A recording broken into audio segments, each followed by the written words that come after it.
A gran recollida de alimentos deste ano será en formato virtual. Nesta edición o evento non terá padriño e os supermercados non se encherán de voluntarios.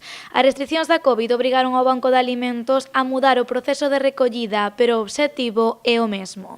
Nosotros todos os años nos apadrinaba una persona famosa, este año no lo podemos hacer y entonces lo vamos a hacer todo las distintas plataformas, los distintos supermercados ya tienen que el cliente que vaya a comprar, en vez de coger un kilo de azúcar o lo que sea, pues da el euro, los 2 euros, los 3 euros en la caja. Y esa es lo que recoge ese supermercado, luego lo traducimos y compramos en alimentos. Todos os que queiran axudar ao banco poderán facelo na gran recollida de alimentos a través de dous procesos.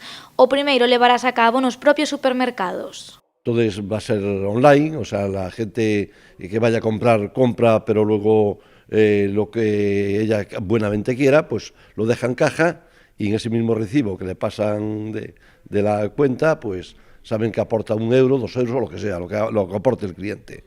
Outra das formas de axudar ao banco é a través da súa páxina web. Aquí poderedes mercar cestas solidarias de alimentos. La gente tiene en la página nuestra entra y también pues hace una aportación y compra online también.